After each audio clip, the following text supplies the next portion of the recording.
Last month, India successfully landed its Chandrayaan-3 spacecraft on the moon. This weekend, at a futuristic convention center in New Delhi that looks like a flying saucer, another landmark landing was achieved. G20 approved an 83-paragraph leaders' declaration, covering issues ranging from plastic pollution to terrorism. While consensus among the world's wealthiest countries is always difficult and the absence of Chinese leader Xi Jinping and Russian President Vladimir Putin lowered expectations further, Indian Prime Minister Narendra Modi guided home the declaration, which welcomed the African Union as a new member to the group, among other important points. Below, Atlantic Council experts explore the communiqué and other milestones from the G20 summit, along with the new diplomatic frontiers that lie ahead. Article 1: India forges a new model of inclusive diplomacy. In the lead-up to the 2023 G20 summit, there was much focus on Putin and Xi choosing not to attend the meeting. Observers believed that their absence was a direct affront to India and would ultimately overshadow India's presidency and its G20 objectives. But as the summit came to an end, it was clear that India's objectives were not derailed, and three key themes emerged: consensus, inclusiveness, solutions. Consensus: Russia's war in Ukraine loomed throughout India's presidency and had divided G20 countries. It was unclear if and how the conflict would be addressed and whether it would prevent the agreement of a final G20 communiqué. However, after 300 bilateral meetings, 200 hours of negotiations, and 15 drafts, Modi and his team were able to bring consensus on the Russia-Ukraine paragraphs in the final G20 communiqué. Inclusiveness: as part of India's positioning to be the voice of the global South, India shepherded the African Union's inclusion as a permanent member of the G20. India also pushed for, and countries agreed to, major reforms at global institutions such as the World Bank and International Monetary Fund. Solutions: India successfully promoted its digital public infrastructure plan as an exportable tech solution for financial inclusion. While it's unclear whether other countries are capable of replicating India's digital plan, it has found a niche that goes above and beyond simple capital financing. With more than 200 meetings in over 60 Indian cities, Indian officials were intent to make their presidency about representing marginalized voices and the global South. While India was disappointed not to have Putin and Xi present, this G20 summit was not about how diplomacy has been done, but rather how diplomacy can be done. In the end, India's diplomacy demonstrated its ability to take on current geopolitical disagreements and represent those countries who have felt marginalized for decades. Article 2: Modi cemented his leadership of the global South, while Xi contained himself. This year's G20 summit will be remembered not for who was there and what they did, but for who wasn't. The absence of Xi was the big story and will cast the longest shadow over world affairs. Xi's decision not to attend was likely an attempt to discredit the G20 as a forum for international cooperation and represents his intensifying opposition to the established world order and resistance to multilateral cooperation. Setting Xi's G20 snub next to his appearance at the August summit of the BRICS economic grouping of Brazil, Russia, India, China, and South Africa, and the planning of the Third Belt and Road Forum in October, suggests that he intends to promote alternative and competing organizations that he can more easily manipulate or control to serve China's global interests. This G20 also represents an acceleration in the contest between China and other major powers for influence in the global South. Modi proved that he is becoming a more important figure in the global South and a counterweight to Xi within the developing world. While Xi apparently plans to rally the developing world in support of China's anti-American agenda, Modi is offering an alternative vision of North-South relations that is focused on enhancing the voice of developing countries in global governance while at the same time cooperating rather than confronting the West. Modi's advocacy of G20 membership for the African Union was a wise geopolitical maneuver that makes the forum even more inclusive. In that way, Xi turned out to be the biggest loser of the summit. By vacating the scene, he allowed Modi and Biden to promote their own views and influence. Rather than Xi's snub spoiling the summit, the G20 went on without him. Chinese leaders seem to fear being contained by the United States and its partners. With his withdrawal, Xi is doing a pretty good job of containing himself. The summit, therefore, highlighted China's growing isolation from most of the world's major powers. In that way, it could also be a worrisome sign that international cooperation on key issues such as climate change could become even more challenging. Article 3: As it joins the G20, the African Union could accelerate its own reforms. The first decision of the G20 summit held in New Delhi under the chairmanship of Modi was to admit the African Union, AU, as a member of the group. For India, it is a success. The country has proved its ability to promote the so-called Global South at the highest level. After almost a decade of advocacy, the AU, with its 1.4 billion people and $3 trillion gross domestic product, will be seated at the same table as another regional organization, the European Union, and the world's richest countries. According to the G20 communiqué released by India, we welcome the African Union as a permanent member of the G20 and strongly believe that inclusion of the African Union into the G20 will significantly contribute to addressing the global challenges of our time. Bola Tinubu, Cyril Ramaphosa, and William Ruto, the presidents of the leading African economies, Nigeria, South Africa, and Kenya, as well as the current chairman of the African Union, Comoros President Azali Assoumani, were present for this historic moment, as Senegal's Ministry of Foreign Affairs put it. Congratulations to all of Africa, added Senegalese President Macky Sall, who chaired the African Union in 2022 and has never stopped being a vibrant advocate of AU integration with other multilateral institutions. Until now, only South Africa, a permanent member of the club, could represent the continent, and the African Union was only invited as a guest. Africa's entry into the G20 is a true success, coming a few days after the enlargement of the BRICS group. Given their strong presence in both the BRICS and the G20, Africans are embracing their culture of geopolitical neutrality that they have been advocating for in recent years, while also reaching a central position in multilateral discussions. As a full member, the African Union will weigh in on G20 commitments and prioritize its primary interests, such as debt restructuring, the reform of the international financial architecture, and climate funding, as long as African countries, like European countries, overcome their divisions. It may take a stronger AU Commission to harmonize African countries' various positions. AU Commission Chairperson Moussa Faki should be able to be a credible interlocutor for European Commission President Ursula von der Leyen. The necessity to bring a more unified African voice in these international gatherings could accelerate African integration and stronger reforms of the African Union as the organization celebrates its 20th birthday. The AU is still too dependent on foreign support, which makes up 65% of its budget. How can it occupy the G20 seat and make its own choices without budgetary sovereignty? The G20 is only a step, as Africans know that only a seat at the United Nations Security Council will position their continent to wield true political sovereignty. The charge is historic for African Union leaders. But anything less would do a disservice to a continent that, by 2050, will have 2.5 billion citizens emerging on the world stage. Article 4, don't expect Xi to snub the G20 again next year. The G20 proved its relevance and resilience this weekend. From World Bank reform to adding the African Union as a member to climate commitments, the group made progress on the issues it laid out over 1 year ago. U.S. President Joe Biden stepped into the void left by Xi and secured new infrastructure deals aimed at connecting India, the Middle East, and Europe. The United States was even awarded the 2026 G20 presidency, reportedly over China's objections. But to be truly successful long-term, the question of what China wants from the G20 will have to be answered. In the wake of Xi's decision to skip India's G20 summit, the first ever no-show from a Chinese leader, there's speculation about what China's engagement will be like for Brazil's G20 presidency year, which officially begins Monday. But it's actually unlikely Xi will skip next year's leaders' summit. No one knows quite why Xi didn't show in India. It could be the need to be seen focusing on domestic problems, or China-India rivalry, or a broader signal about how China wants multilateralism to work after BRICS expansion. But one thing is clear, Xi didn't think there was a price to pay for missing the meeting. Next year, when Brazilian President Luiz Inácio Lula da Silva convenes world leaders, Xi may not be able to make the same calculation. Article 5, new rail plans mark the end of a tumultuous US-Saudi period. This weekend saw the announcement of the India-Middle East-Europe Economic Corridor, IMEC, a ship-to-rail transit network that will connect India and Europe through the United Arab Emirates, Saudi Arabia, Jordan, and Israel. The plan is not just a win for U.S. allies in Europe, for the Middle East, and for India. It also provides the most concrete effort to date by the West to counterbalance China's economic investments in the Gulf. Those in the region who remain concerned about the United States' commitment to the Middle East may minimize the impact of such an agreement. Perceptions can be harder to change than reality. If implemented fully in the coming years, however, IMEC has the potential to shift both.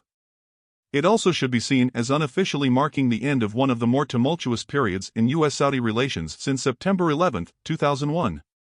Just over a year ago, it was not clear that the relationship between Washington and Riyadh would improve much before the end of U.S. President Joe Biden's term, and the July 2022 fist bump between Biden and Crown Prince Mohammed bin Salman did little to calm tensions. 3 months later, in October, relations appeared to get worse upon Saudi Arabia's decision to cut oil output ahead of the U.S. midterm elections.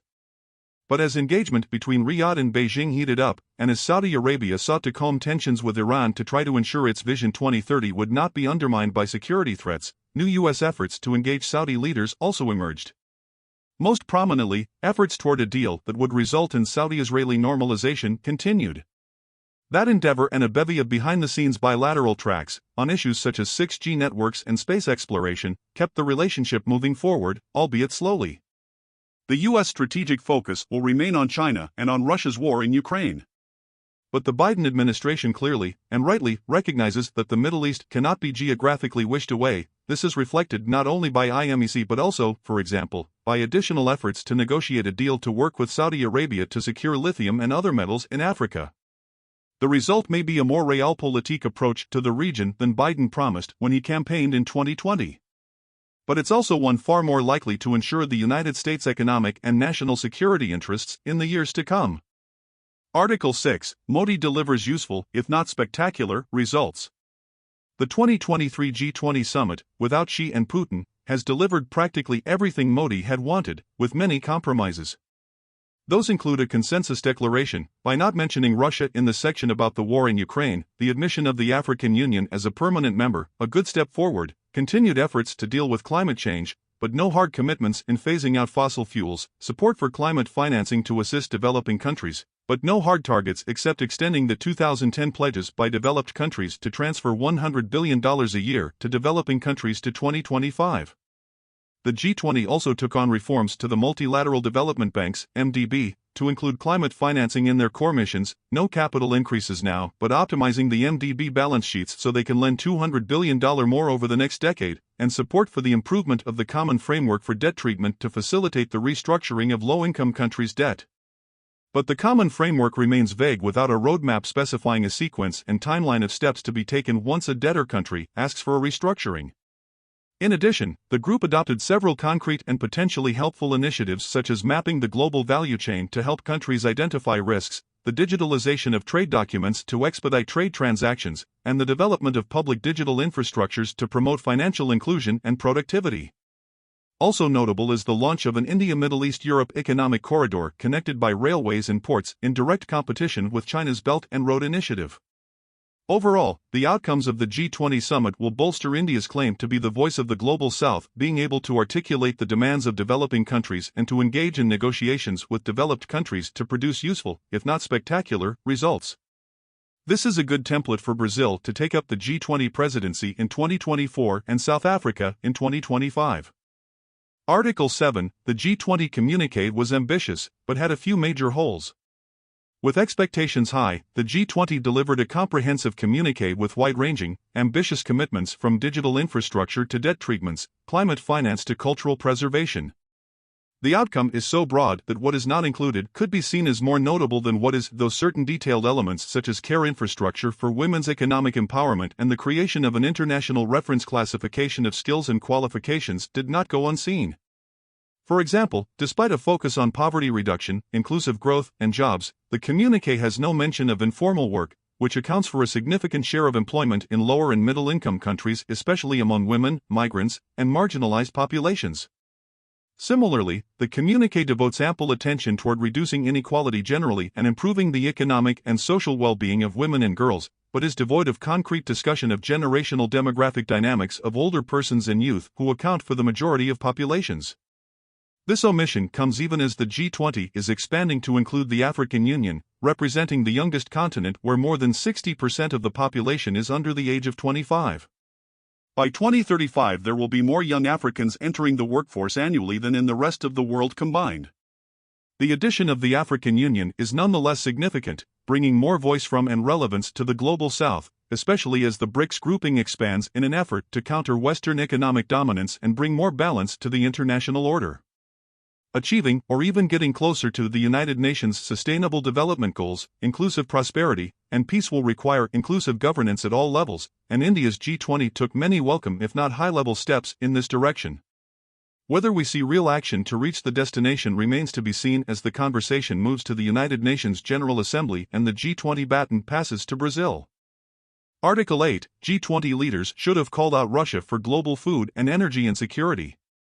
The G20 leaders united around the importance of addressing food and energy insecurity as part of a broader fight against poverty in their declaration coming out of the summit in New Delhi. But no consensus was reached in calling out Russia's outsized role in exacerbating these global challenges, derailing energy markets and triggering food insecurity to reach its genocidal agenda for Ukraine. This glaring gap in the statement is a missed opportunity to address Putin's evident intention to cause economic and social harm to communities around the world. Europe has spent more than $1 trillion addressing the energy crisis, money which should have gone to climate action at home and abroad. Meanwhile, developing nations were outcompeted for energy supplies on the global market thanks to artificial supply shortages orchestrated by Moscow. Moreover, Russia's sabotage of Ukraine's agricultural exports will continue impacting access and affordability of food for millions, spreading famine in the most vulnerable communities. These developments are just the tip of the iceberg in the total bill of Moscow's atrocities. Weak political statements, such as the G20 leaders' declaration, embolden bad actors to continue pursuing egoistic geopolitical agendas at cost of the world's poorest. Article 9, coal is the greater climate problem, but hydrogen takes center stage. Coal is a far dirtier and emissions-intensive fuel than oil or natural gas and accounted for approximately 44% of global emissions from fuel combustion in 2021.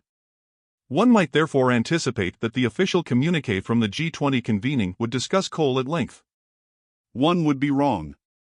Coal remains too politically sensitive for the G20 to come to a consensus. While coal burn is widely acknowledged as a major contributor to climate change, as well as a cause of certain cancers and asthma, it is also cheap, reliable, and available. Consequently, many countries regard coal as a necessary evil for their energy mix. The G20 statement's only mention of coal states that it recognizes the importance of accelerating efforts towards phase-down of unabated coal power, in line with national circumstances and recognizing the need for support towards just transitions. The G20's call for a phase-down of coal versus a more aggressive phase-out is notable and a continuation of previous climate statements, including at the 26th United Nations Climate Change Conference of the Parties, COP26, summit in 2021. Hydrogen earned an entire section in the G20 statement, but its prominence in the communiqué outstrips its importance in fighting climate change. Let's be clear, hydrogen is a vital decarbonization technology with many viable use cases, including for the refining sector, fertilizers, steelmaking, shipping, interseasonal electricity storage, and more. World leaders need to be talking about hydrogen and other decarbonization pathways. Yet hydrogen also has several limitations. While scarce decarbonization resources are often better deployed in removing coal and greening the electricity grid. That is especially true for China, which accounts for more than half of world coal consumption. While energy access is undeniably critical for combating energy and economic poverty, future generations will not be pleased with the G20's failure to address coal more systematically. Article 10, India pulled off a well-managed G20 that found a way forward on trade. While the G20 is not renowned for transformational outcomes, except when the occasional global economic meltdown occurs, it is the crucial forum for annual engagement among the world's top economies. In the run-up to the leaders' meeting, it appeared that the hoopla of the August 22, 24 BRICS summit might have stolen the show already, but India and Modi pulled off an extremely well-managed series of ministerials, working group meetings, and private sector engagements that deserve more attention. The results on trade were respectable but limited. The consensus on World Trade Organization, WTO, reform is familiar and will have virtually no impact on what happens in Geneva. Beyond this, the trade ministers highlighted the importance of global value chains, but it is difficult to see real progress when one group aims to shift value chains away from a fellow G20 member, China. Transparency is welcome in assistance and facilitation programs for micro-, small-, and medium-sized enterprises, but there are no game-changer results in this area. However, the outcomes related to digitalization of trade-related documents could be important. Trade facilitation and the digitalization of trade documents and importing and exporting procedures have been one of the few bright spots in the deteriorating environment of trade relations and trade negotiations for several years now. In 2014, WTO members concluded an historic agreement, the Trade Facilitation Agreement. The initiative pushed by India on digitalization builds on the WTO agreement and seeks to take it forward in collaborative ways. As the world's major economies continue to fragment and regroup in their trade relationships, G20 efforts on trade facilitation show that there still can be common ground.